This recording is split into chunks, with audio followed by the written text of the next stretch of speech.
दिल्ली की सीएम आतिशी आज छोड़ेंगी अपना पद। थोड़ी देर में एलजीबी के सक्सेना को सौंपेंगी अपना इस्तीफा पत्र। जीत के बाद भारतीय जनता पार्टी में सीएम पद की रेस। पीएम मोदी, जेपी नड्डा, अमित शाह की बैठक में अगले मुख्यमंत्री के नाम पर चर्चा के कयास। सूत्रों के हवाले से खबर, आज शाम दिल्ली बीजेपी अध्यक्ष सभी जीते हुए विधायकों से मुलाकात करेंगे। प्रधानमंत्री मोदी के विदेश दौरे से लौटने के बाद दिल्ली में शपथ ग्रहण की संभावना। दिल्ली विधानसभा सीट से बीजेपी के विजयी उम्मीदवार प्रवेश वर्मा मुंडका क्षेत्र पहुंचे। मंदिर में दर्शन पूजन, बोले 1993 का दौर आया वापस। मध्य प्रदेश में योगी फॉर्मूला। भोपाल में अवैध निर्माण पर चला बुलडोजर। 110 दुकानों को हटाने की कार्रवाई शुरू। 1000 से ज्यादा पुलिस वालों का कड़ा सुरक्षा घेरा। आम आदमी पार्टी पर निशाना साधते हुए बोले प्रधानमंत्री मोदी का जिन्हें मालिक होने का घमंड था, दिल्ली ने उन्हें नकार दिया। दिल्ली की असली मालिक यहां की जनता। आम आदमी पार्टी की हार पर प्रधानमंत्री मोदी ने ली चुटकी। कहा शॉर्टकट राजनीति का शॉर्ट सर्किट हो गया। दिल्ली में झूठ और फरेब के लिए जगह नहीं। पिछली बार के चुनाव में जीती गई सीटों का पीएम मोदी ने किया जिक्र। कहा 2014, 19, 24 में सभी 7 सीटें मिली। दिल्ली की जनता ने मुझे कभी निराश नहीं किया। दिल्ली को प्रधानमंत्री मोदी ने बताया मिनी हिंदुस्तान। का दिल्ली की पूरी सेवा नहीं कर पाने की टीस थी और दिल्ली में देश के हर हिस्से के लोग रहते हैं। दिल्ली की जीत पर पीएम मोदी ने पूर्वांचल के लोगों का जताया आभार। का पूर्वांचल का सांसद होने पर मुझे गर्व है। वहीं प्रधानमंत्री मोदी ने आम आदमी पार्टी पर हमला बोलते हुए कहा आज दिल्ली में विकास, विजन और विश्वास की जीत हुई है। आडंबर, अराजकता, अहंकार और दिल्ली पर छाई आपदा की हार हुई है। आम आदमी पार्टी और केजरीवाल की करारी शिकस्त। मात्र 22 सीटों पर सिमट गई आम आदमी पार्टी। केजरीवाल को प्रवेश वर्मा ने 4089 वोटों से हराया है। वहीं कांग्रेस का इस बार भी सुपड़ा पूरी तरह से साफ। एक भी सीट नहीं जीत सकी कांग्रेस पार्टी। कांग्रेस उम्मीदवार संदीप दीक्षित को नई दिल्ली सीट पर कुल 4568 वोट मिले। जंगपुरा विधानसभा सीट से बीजेपी प्रत्याशी तरविंदर सिंह वकील ने बाजी मारी। आम आदमी पार्टी के प्रत्याशी मनीष सिसोदिया को शिकस्त। जबकि हरियाणा भवन में नायब सिंह सैनी करेंगे जलेबी पार्टी। दिल्ली में बीजेपी की जीत के जश्न में जलेबियां बांटेंगे नायब सैनी। आम आदमी पार्टी के हार पर सहयोगियों का कांग्रेस पर प्रहार। उमर अब्दुल्ला का तंज, वीडियो ट्वीट करके लिखा और लड़ो आपस में। उद्धव की पार्टी भी नाराज। हार के बाद बोले मनीष सिसोदिया कहां कहां चूक रह गई ये एनालिसिस करके बताएंगे। जबकि स्वाति मालीवाल ने भी केजरीवाल पर साथ दिया है निशाना। कहा अहंकार रावण का भी नहीं चला था। वही अन्ना हजारे ने केजरीवाल पर साधा निशाना। कहा मैं बार बार कह रहा था लेकिन केजरीवाल के दिमाग में नहीं आया। पैसे के लिए बहक गए। केजरीवाल पैसे और शराब के चक्कर में फंस गए।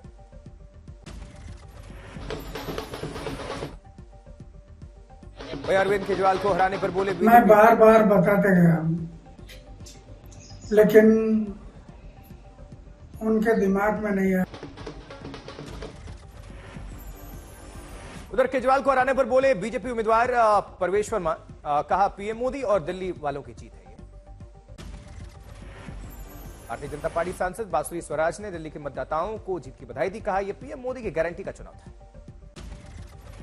बीजेपी सांसद मनोज तिवारी का केजरीवाल पर कटाक्ष। कहा अब कभी दिल्ली की सत्ता में नहीं होगी केजरीवाल की वापसी। हरियाणा के सीएम नायब सिंह सैनी का केजरीवाल पर तंज। कहा पीएम की जन कल्याण नीतियों पर जनता ने मुहर लगाया और दूसरों पर आरोप लगाने में माहिर हैं केजरीवाल। मालवीय नगर से भारतीय जनता पार्टी के प्रत्याशी सतीश उपाध्याय ने जाहिर की जीत की खुशी। कहा 27 सालों पुराना अंधेरा मालवीय नगर से समाप्त हुआ।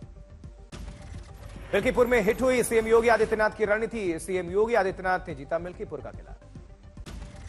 मिल्कीपुर विधानसभा उपचुनाव में भारतीय जनता पार्टी के प्रत्याशी चंद्रभान पासवान ने 61,710 वोटों से जीत दर्ज की। मिल्कीपुर विधानसभा उपचुनाव के नतीजों पर बोले मुख्यमंत्री योगी। कहा समाजवादी पार्टी के परिवारवाद और झूठ की राजनीति पर पूर्ण विराम। मिल्कीपुर विधानसभा उपचुनाव का परिणाम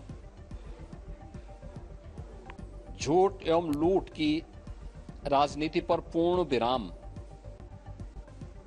का स्पष्ट संकेत कर रही है।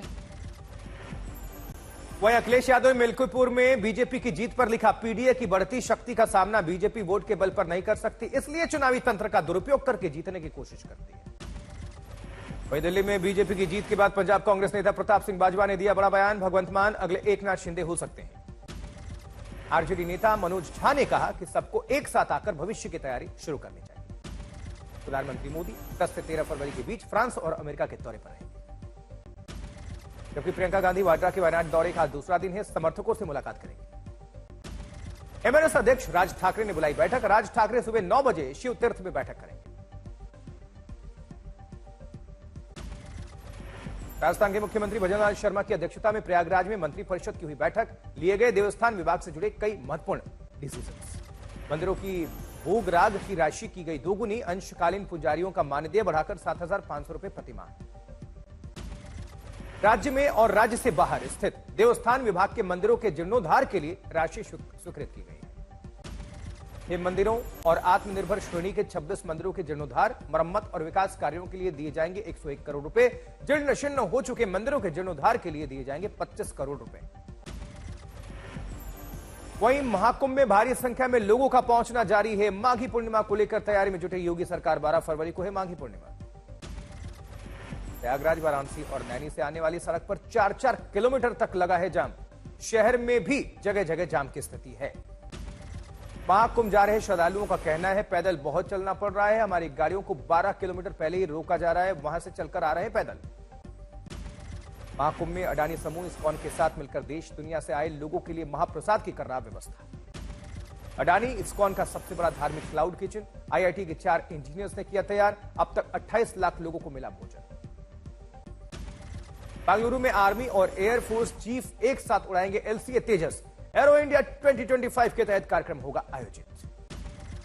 कोलकाता में आज पुलिस एसडीएसएल हाफ मैराथन का आयोजन। पुलिस वाले दौड़ में दिखाएंगे दम।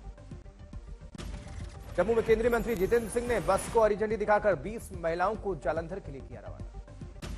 प्रयागराज के महाकुंभ में मंत्रों का उपचार करते हुए आज 27वां दिन है। प्रचार करते हुए दीक्षित वेद पाठियों द्वारा 33 दिवस तक नॉन स्टॉप वैदिक मंत्र का हो रहा है जाप। बाद में बीसीसीएल की आउटसोर्सिंग और रैयतों में हिंसक झड़प, पथराव के साथ साथ गोलीबारी और बमबाजी में 12 जख्मी। जबकि धनबाद में हार्डवेयर दुकान में भीषण आग, लाखों की संपत्ति जलकर खाक। सोनमर्ग के बाजार में भी भीषण आग, कई दुकानें जलकर खाक, लाखों का नुकसान हुआ है। सोनमर्ग में भीषण आग की लपटें दूर तक उठती हुई दिखी। धौलपुर में 3 युवकों ने नाबालिग का अपहरण करके गैंगरेप किया। आरोपियों ने अश्लील फोटो और वीडियो भी बनाई। वहीं गुजरात के बनासकांठा में हुआ भीषण हादसा। रेत से भरा डंपर पलट गया। डंपर पलटने से 3 महिला समेत एक बच्चे की मौत। मृतकों के शव को जेसीबी की मदद से खोदकर बाहर निकाला गया। मौके पर पहुंचकर पुलिस कर रही मामले की जांच। हरियाणा में करनाल के केमिकल फैक्ट्री में भीषण आग। सूचना मिलने के बाद दमकल विभाग पहुंची, आग पर काबू पा लिया गया। वहीं छत्तीसगढ़ में जहरीली शराब पीने से करीब 7 लोगों की जान जा चुकी है। प्रशासन जांच कर रहा है। जम्मू कश्मीर के डोडा में विंटर फेस्टिवल 2025 का आयोजन। कार्यक्रम की ड्रोन तस्वीरें सामने आई। महाराष्ट्र में 3 नए जीबीएस के केस मिले। अभी तक जीबीएस से संक्रमित मरीजों की कुल संख्या 183 पहुंच चुकी है। अलीगढ़ मुस्लिम यूनिवर्सिटी के सुलेमान हॉस्टल में बीफ बिरयानी के नोटिस को लेकर मचा हड़कंप। हिंदूवादी नेताओं ने कहा हिंदू आस्था से खिलवाड़ बर्दाश्त नहीं किया जाएगा। नोएडा में चेकिंग अभियान के दौरान पुलिस और बदमाशों के बीच मुठभेड़, एक बदमाश जख्मी है। वहीं अलीगढ़ मुस्लिम यूनिवर्सिटी के एक हॉस्टल में बीफ की बिरयानी के नोटिस को लेकर हड़कंप है। वीसी और प्रोफेसर्स के खिलाफ कार्रवाई की मांग हो रही है। बेंगलुरु में एरो इंडिया 2025 की तैयारी है। 10 से 14 फरवरी के बीच होगा आयोजन। एरो इंडिया 2025 में 15 से अधिक देशों के 800 से अधिक प्रदर्शन होंगे। महाकुंभ जाने वाले श्रद्धालुओं की झांसी रेलवे स्टेशन पर फिर बढ़ने लगी भीड़। बड़ी संख्या में झांसी से प्रयागराज के लिए स्पेशल ट्रेनों से प्रयागराज जा रहे श्रद्धालु। वहीं सोनीपत में शादी समारोह के दौरान पुरानी रंजिश को लेकर गोलीबारी हुई है। झड़प में एक शख्स की मौत हुई है। पुलिस ने 2 आरोपियों को गिरफ्तार किया है। रोहतास पुलिस ने अफीम की खेती का भांडाफोड़ किया। 8 डिसमल में लगाया गया अफीम की फसल को नष्ट किया है। खूंटी में हाईवे पर पलट गई तेल के टैंकर। पलटने के साथ ही टैंकर में लगी भीषण आग। करीब 4 घंटे तक आवागमन बाधित रहा। उज्जैन में संदिग्ध अवस्था में मिला 11 साल के स्कूली छात्र का शव। हत्या की आशंका है। पुलिस ने डॉग स्क्वाड की मदद से शुरू की तफ्तीश। विजिलेंस टीम ने पटना के रूपसपुर थाना में पदस्थापित एक दरोगा को 50,000 रुपए रिश्वत लेते गिरफ्तार किया है। क्योंकि बगा में गैस सिलेंडर विस्फोट से घर में लग गई आग, 6 झुलस गए। गोपालगंज में पुलिस और बदमाशों के बीच मुठभेड़ में कुख्यात बदमाश ढेर हुआ है। एसटीएफ जवान को भी इसमें गोली लगी है। एसपी ने अस्पताल पहुंचकर जाना घायल जवान का हाल। मधेपुरा में 2 बाइक की टक्कर में इंटर की परीक्षा देकर लौट रहे एक छात्र की मौत, दूसरा गंभीर तौर पर जख्मी है।